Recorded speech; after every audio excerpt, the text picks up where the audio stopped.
Hello guys, ഇന്ന് SSLC exam start ചെയ്തല്ലോ. പിന്നെ 10th ലാംഗ്വേജ് ആയിരുന്നു മലയാളം ഫസ്റ്റ്, അറബിക്ക്, അതുപോലെ തന്നെ സംസ്കൃതമൊക്കെ ആയിരിക്കും ഉണ്ടായിട്ടുണ്ടാവും. അപ്പൊ നിങ്ങൾക്ക് എങ്ങനെ ഉണ്ടായിരുന്നു, നിങ്ങൾ ഏത് ലാംഗ്വേജ് ആരാണെങ്കിലും കമന്റിൽ അറിയിക്കുക. എക്സാം എങ്ങനെ ഉണ്ടായിരുന്നു, ഈസി ആയിരുന്നോ, ടൈം മാനേജ് ചെയ്യാൻ പറ്റിയോ, PYQs ഒക്കെ ചോദിച്ചിരുന്നോ, എളുപ്പമായിരുന്നോ, പ്രതീക്ഷിച്ച പോലെ, ടഫായി ചോദിച്ചോ, മോഡൽ പോലെ തന്നെയായിരുന്നോ, അതോ വേറെ ഡിഫറെന്റ് ആയി ഏതെങ്കിലും വന്നോ എന്നുള്ളതൊക്കെ നിങ്ങൾ എന്തായാലും കമന്റിൽ അറിയിക്കുക. നിങ്ങളുടെ എക്സ്പീരിയൻസ് ഞങ്ങൾക്ക് അറിയാൻ ആഗ്രഹമുണ്ട്. ഞങ്ങൾ കഴിഞ്ഞ വർഷം നിങ്ങളെ പോലെ എഴുതിയല്ല, അപ്പൊ ഞങ്ങൾക്ക് അറിയണമെന്നുണ്ട് നിങ്ങൾക്ക് എങ്ങനെ ഉണ്ടായിരുന്നു എക്സാം എന്നുള്ളത്. അപ്പൊ നിങ്ങൾ അത് എന്തായാലും കമന്റിൽ അറിയിക്കുക. പിന്നെ അതുപോലെ ടൈം മാനേജ് ചെയ്യാൻ പറ്റും എന്നുള്ളതൊക്കെ നിങ്ങൾ പറയാട്ടോ. ഏത് ലാംഗ്വേജ് ആണെങ്കിലും പറയാം. ഇനി നിങ്ങൾക്ക് ഇംഗ്ലീഷ് ആണെന്ന് തോന്നുന്നല്ലോ, അപ്പൊ ഇംഗ്ലീഷ് നിങ്ങൾ നന്നായിട്ട് തന്നെ പഠിക്കുക.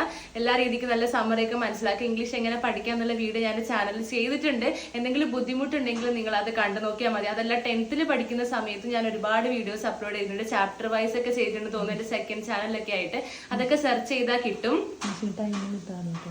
ഇംഗ്ലീഷിന് പൊതുവെ അധികം ടൈം കിട്ടാറില്ല. ഇംഗ്ലീഷിന് ഈ ഒരു പ്രശ്നം വരാറുണ്ട്. 80 മാർക്കിന് ഉള്ള ഒരു ചോദ്യ പേപ്പറാണ്, നിങ്ങൾക്ക് അറിയാലോ. അപ്പൊ അതുകൊണ്ട് നിങ്ങൾ എന്ത് ചെയ്യുക, നല്ല രീതിക്ക് തന്നെ ശ്രദ്ധിച്ച് ടൈം മാനേജ് ചെയ്ത് ഇംഗ്ലീഷ് എഴുതാൻ വേണ്ടിയിട്ട് പഠിക്കണം. അപ്പൊ അതുകൊണ്ട് നിങ്ങൾ എന്ത് ചെയ്യുക, എന്ത് ഡൗട്ട് ഉണ്ടെങ്കിലും നിങ്ങൾ അത് സെർച്ച് ചെയ്ത് നോക്കിക്കഴിഞ്ഞാൽ എന്റെ ഒരുപാട് വീഡിയോസ് ഒക്കെ കിട്ടുന്നതായിരിക്കും. ഞാൻ പഠിക്കുന്ന ടൈമിൽ ഇങ്ങനെ കറക്റ്റ് ആ ടൈമിൽ പറഞ്ഞ് ചെയ്ത കുറെ വീഡിയോസ് ഒക്കെ ഉണ്ട്. അപ്പൊ എന്തായാലും നിങ്ങളുടെ അഭിപ്രായങ്ങൾ കമന്റിൽ അറിയിക്കുക, ലൈക്ക് ചെയ്യുക. എല്ലാവർക്കും ഓൾ ദി ബെസ്റ്റ്.